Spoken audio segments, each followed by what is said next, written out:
ETF index mutual funds నేర్చుకుని stock మార్కెట్లో రాణించాలనుకుంటున్నారా? వెంటనే ఈ నెంబర్కి కాల్ చేయండి. రమ్మగారు, పరమానంద శిష్యుల కథ మనం కొన్ని కథలు చెప్పుకున్నాము. అందులో భాగంగా ఈరోజు ఒక కథ చెప్తాం. చాలా రోజులైంది కదా. పరమానందయ్య గారికి బోళ్ళంత మంది శిష్యులు ఉన్నారు, అది చెప్పుకున్నాం కదా. 11 మంది శిష్యులు ఆయన. అయితే ఏంటట, పరమానందయ్య గారు ఏం చేసేవారు, ఈ పిల్లలకి ఏదైనా ఒక పని చెప్తే అందరూ చేయాలనుకునేవాళ్ళు. ముందు ఒక చిన్న కథ చెప్పి తర్వాత పెద్ద కథలోకి వెళ్దాం. అయితే ఈయనకి ఏమైందంటే, ఒకసారి కాల్లో ముళ్ళు గుచ్చుకుందట. ముళ్ళు గుచ్చుకుంటే ఏమన్నారు, ఆ ముళ్ళు తీయటానికి సాధనం లేదు, ఎలాగోలా తీయాలి. తీయలేకపోయారు. సరే, ఆవిడ ఏమందంటే, మెంతిపిండి ఉడకబెట్టి కడతాను, ముళ్ళు కొంచెం పైకి కొసదేలు బయటకు వస్తుంది, సూది పెట్టి లాగేస్తే వచ్చేస్తుందండి అంది. వీళ్ళ ఇంట్లో సూది లేదు. సూదులు ఇప్పట్లాగా పొట్లలో ఎక్కడ పడితే అక్కడ దొరికేసేవి కాదు. అప్పట్లో కమ్మరి వాడు తయారు చేసేవాడు. ఏదైనా పని చేసేటప్పుడు ప్రత్యేకమైన పని, సూది చేయడం అంత చిన్న చాలా కష్టమైన పని. పైగా ఆ సూదులు మనకు వల్ల ఇప్పుడు ఇంత మైన్యూట్ సన్నవి దొరుకుతున్నాయి, అలా ఉండేవి కదా, కొంచెం తబనాలే ఉండేవి పెద్ద పెద్దవి. ఈ కాల్లో ముళ్ళు తీయటానికి సన్నటి సూది కావాలి. రైతులు ఈ కమ్మరి పని చేయించుకునేటప్పుడు, అంటే ఇనప పనులు అవి చేయించుకునేటప్పుడు కాసిన సూదులు కూడా పోసి పెట్టమని అడిగేవాళ్ళ. అప్పుడు ఇంట్లో దాచిపెట్టుకునేవాళ్ళు. అత్యవసరాలకు చుట్టుపక్కల వాళ్ళు వీళ్ళింటికి వచ్చే సూదులు ఎత్తుకు తీసుకెళ్ళి మళ్ళీ వెనక్కి తెచ్చిచ్చేవాళ్ళు. అది చాలా కష్టమైన పని. పెద్ద పని చేయించేటప్పుడు ఈ పని కూడా చేయించుకునేవాళ్ళు. సరే, ఈయన ఏమన్నాడు, ఒరే సూది కావాలరా, మన ఇంట్లో సూది లేదు, వెళ్ళి ఎక్కడైనా ఎవరింట్లో అయినా సూది ఉందేమో కనుక్కోమన్నాడు. కనుక్కోమంటే అవతల సందులో ఎగువ వీధిలో ఉన్న ఒక రైతు దగ్గర సూదులు ఉన్నాయి. వాళ్ళ ఇంటికి వెళ్ళి తెచ్చుకోండి అని ఎవరో చెప్పారు సలహా. వీళ్ళు ఏం చేశారు, పొలోమని 12 మంది పోయారు. 11 కాదులే, 12 మంది అయి ఉంటారు. అంతా వెళ్ళారు. సూది కోసం వచ్చామంటే మా గురుగారికి కాళ్ళు ముళ్ళు గుచ్చుకుంది అన్నారు. అనేసరికల్లా ఆయన అన్నాడు, ఏంటి ఇంతమంది వచ్చారు, పెద్ద సూది ఉండేది ఇంతమంది ఎందుకు వచ్చారంటే, గురువుగారు ఏ పని చెప్పినా మేమందరం కలిసే చేస్తాం, ఇచ్చేయండి అన్నారు. ఒక్క సూదిని ఇంతమంది ఎలా పట్టుకుంటారు? సరే, ఆయన ఎక్కిరిస్తూ అతను రైతుకు నవ్వొచ్చింది వీళ్ళ ధోరణి చూసి. మా వెనకాల పెద్ద తాటిబంద ఉంది బాబు, దాన్ని గుచ్చుతాను, తాటిబందని మోసుకెళ్ళండి, అందరూ పట్టుకెళ్ళినట్టు అవుతుంది సూదిని అన్నాడు. అనగానే వీళ్ళు రెడీ అయిపోయారు. ఇంత సూదిని పెద్ద తాటిబందు చేసి కట్టి అది ఎంత ఉంటుంది, దాన్ని మోసుకెళ్ళొద్దు. అయినా సరే ఈయన ఏం చేశాడు, తీసుకెళ్ళి ఆ తాటిబందుకి ఒక చోట గుచ్చాడు. ఆ బొందని మోసుకుంటూ పోయారు. తాటి చెట్టు మొదలంటే ఎంత పొడుగుంటుంది, పొడుగ్గా. అది మోసుకుంటూ తీసుకెళ్తే గురువుగారు ఆశ్చర్యపోయారు. ఏమిట్రా నాయన అది మోసుకొచ్చారు, ఇదేమిట్రా అంటే, సూది తెచ్చాం గురువుగారు, మమ్మల్ని అందరినీ తెమ్మన్నారు. ఆయనేమో ఇంతమంది సూది ఇలా మోసుకెళ్తారు, ఇలా తీసుకెళ్ళండి అన్నాడు, అందుకు తెచ్చామంటే ఏడ్చినట్టుందని అనుకున్నారు గురువుగారు. మెల్లిగా సూదితో పని అయిపోయింది. సూది మళ్ళీ యథాప్రకారం తాటిబందు గుచ్చి తీసుకుపోయిచ్చి వచ్చారు. అది వాళ్ళ తెలివి అనమాట. వాళ్ళ తెలివితేటలు ఆ లెవెల్లో ఉంటాయి. సరే, ఏమైందట, గురువుగారికి ఆ ఊరు నుంచి ఈ ఊరు నుంచి కబుర్లు వచ్చినాయి, రమ్మంటున్నారు. ప్రతి చోటకి కాలి నడకని వెళ్ళాలి, నది ఏరు దాటాలి, నది ఉంది మధ్యలో వచ్చినది, దాన్ని దాటాలి. గురువుగారు పెద్దవాడు, నడవలేడు. ఇంతమంది శిష్యులు వీళ్ళంతా నడిచిన గురువుగారు పాపం నడవద్దు. అందుకని ఏమనుకున్నారు గురువుగారు, ఎలాగైనా సరే ఓ బండో ఓ గుర్రమో కొనుక్కోవాలండి మనం అన్నారు. సరే, గురువుగారు అన్నాడు, ఒరే బండ్లు అవి మరి పెద్దవిరా, గుర్రం అయితే ఏమింది, ఇప్పుడు బండి అనుకో, బండిలో గురువుగారు ఎక్కి ఒకళ్ళిద్దరిని ఎక్కించుకుంటే మిగిలిన వాళ్ళందరూ ఎక్కుతామంటారు, అంతా కలిసి చేస్తారు కదా వాళ్ళు, అందుకని అది వద్దులేవర్రా, ఒక గుర్రాన్ని వెతుకుదాం అని చెప్పాడు. సరే, పిల్లలు ఏమన్నారు, విద్యార్థులు చుట్టుపక్కల ఊళ్ళలో చూసి గుర్రం ఎక్కడైనా సలీస్గా మంచి రేటు దొరికితే తెస్తామంటే ఆయన ఏం చేశాడు, 35 వరహాలు చేతిలో పెట్టాడు. గుంపంతా పోయారు గుర్రాలు కొనటానికి. ఒక గుర్రం కొనుక్కు రావాలి, ఏముంది ఆవులు కొనుక్కు రావటల్లా, అలాగే గుర్రం కూడాను అని అనుకున్నారు. అయితే ఏమైంది, ఒక ఊళ్ళో, అంటే చుట్టుపక్కల ఊళ్ళలో ఒక ఊళ్ళో చాలా గుర్రాలు ఒక పొలంలో మేస్తూ ఉంటాయని, అక్కడికి వెళ్తే వాళ్ళు ఏదైనా ఒక గుర్రాన్ని కొంచెం బేరం సాగించి ఇస్తారని వీళ్ళు తెలుసుకోగలిగారు. ఆ ఊర్లో కనుక్కుంటూ వెళ్ళారు. సరిగ్గా వీళ్ళు వెళ్ళిన పొలం పక్కన ఒక బూడిద గుమ్మడి తోట ఉంది. బూడిద గుమ్మడి కాయలు ఎప్పుడు చూడలే పాపం వాళ్ళ జీవితంలో.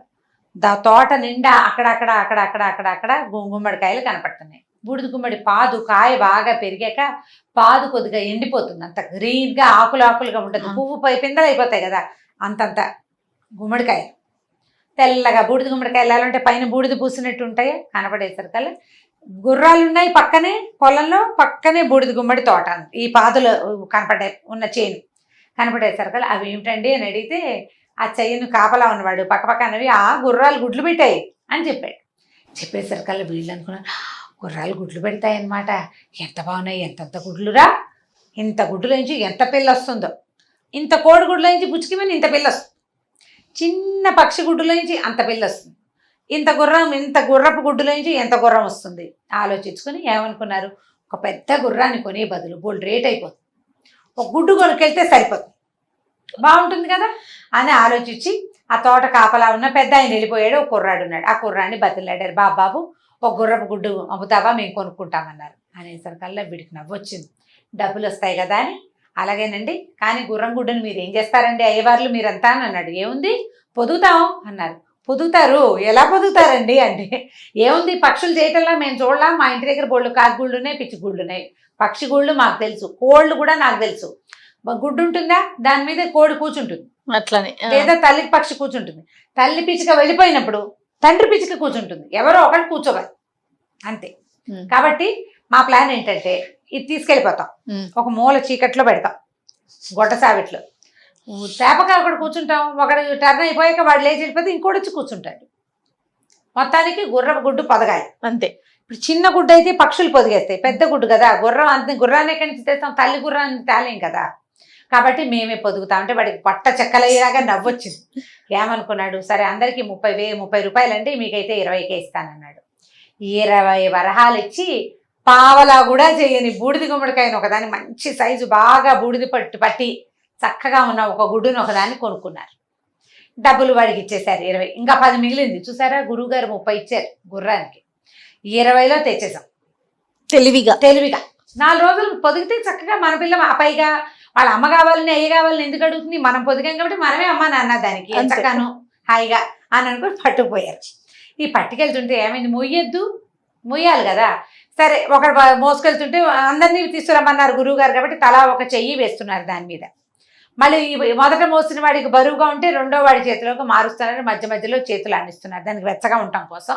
ఒకటి గురువుగారు కలిసి తీసుకురమ్మన్నారు కాబట్టి కలిసి తేవడం కోసం.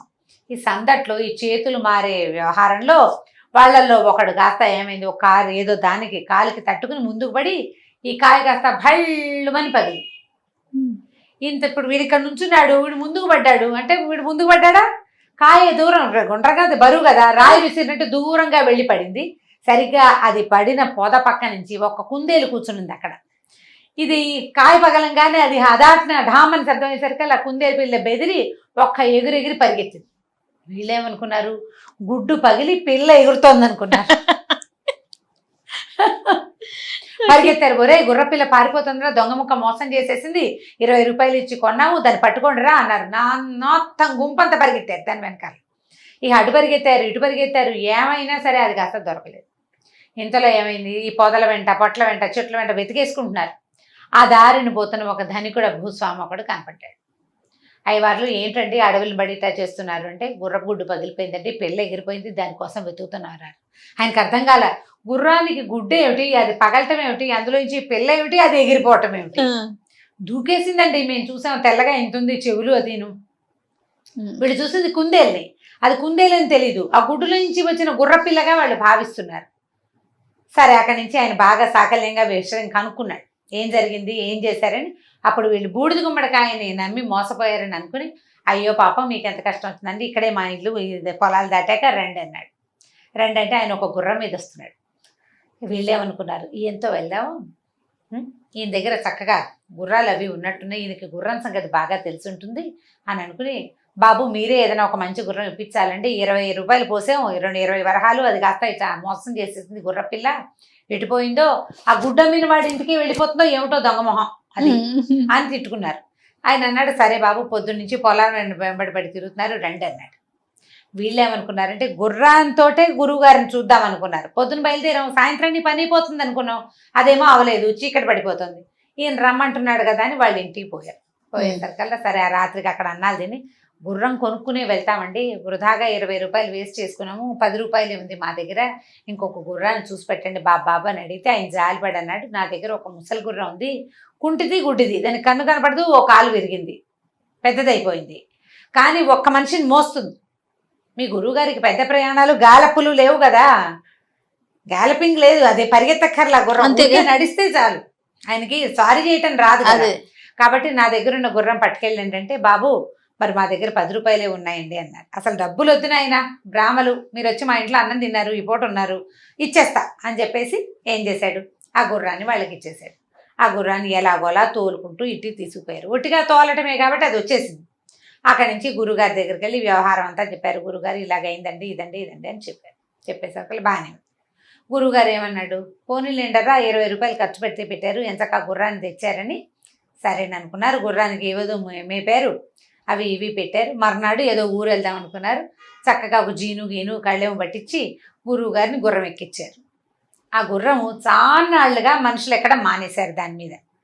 గురువుగారు స్థూలకాయుడు, పైగా వీళ్ళు 12 మంది మనుషులకి బెదిరిపోతుంది అది.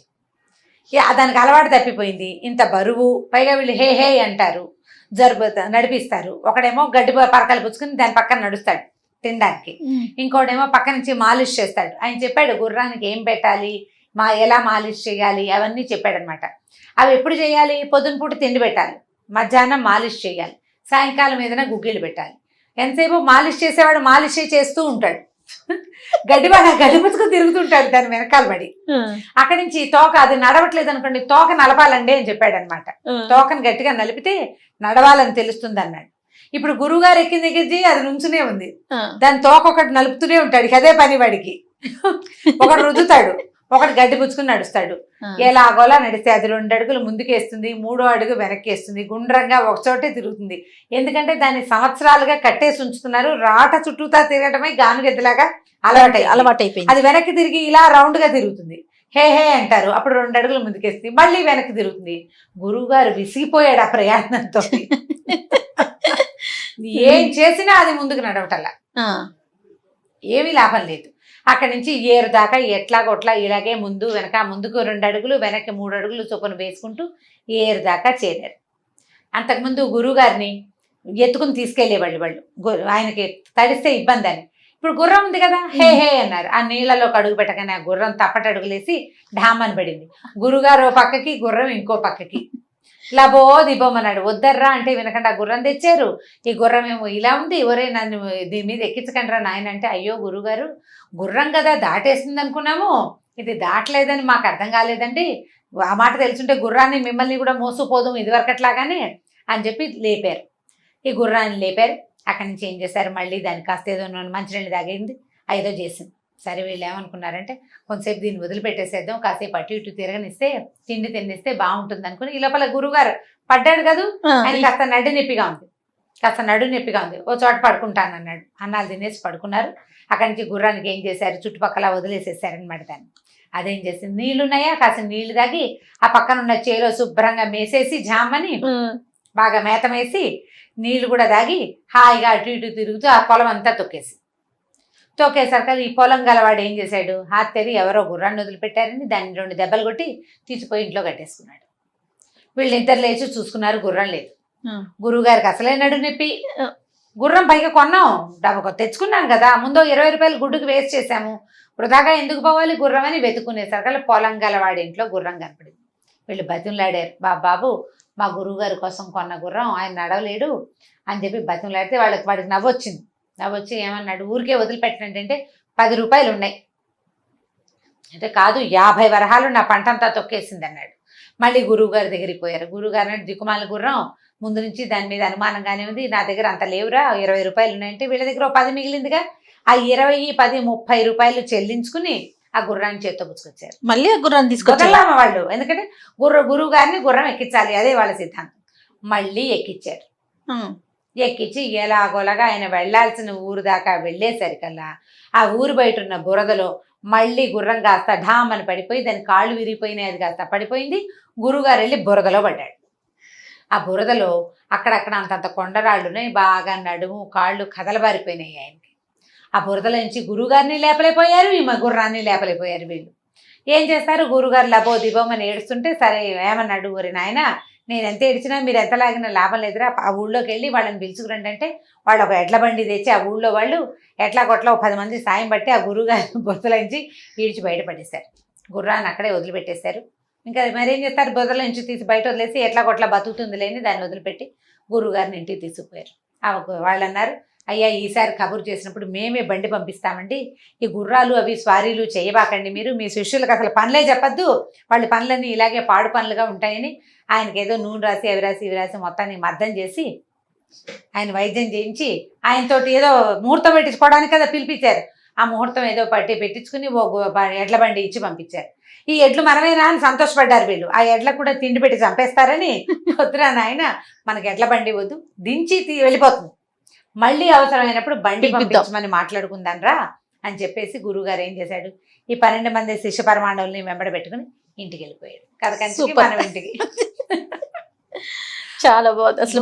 గుడ్డు పెట్టడం ఏమిటో అది మరీ విచిత్రం. కానీ ఇవి నిజంగా జరిగిన సంఘటనలేనంటారు రామగారు, లేకపోతే మనకి అయ్యిందంటారు జయ, ఎప్పుడో ఏదో శాపవశాత్తు వాళ్ళు పుట్టారని అదని చెప్తారు. కథలు సరదాగా వినడానికే కదా. అంతే. మూవీ కూడా ఒకటి ఉండాలి కదండి, రామారావు గారిది పరమానంద శిష్యుల కథ. బాగుంటుంది సినిమా. నేను కొంచెం సేపు చూసానండి, అప్పటికి వీళ్ళంతా రాలేదు శిష్యులు. మొత్తం సినిమా మీ అమ్మాయికి కూడా చూపించు, ఎవరెవరు పరమానంద శిష్యుల కథ చూడలేదు వాళ్ళందరూ లాక్డౌన్ లో చక్కగా పిల్లలకి చూపించండి. ఎన్టీ రామారావు గారు మహా చక్కగా ఉంటారు, కేఆర్ విజయ, ఎన్టీ రామారావు గారు, ఇంకా అంతే. నాగయ్య గారేమో గురువు. నాగయ్య గారి శిష్యుల వీళ్ళంతా, నాగయ్య గారి శిష్యులు వీళ్ళంతా. సినిమా బాగుంటుంది.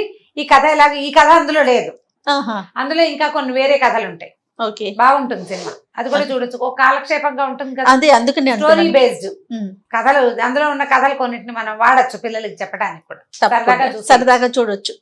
రైట్ రామ్ గారు.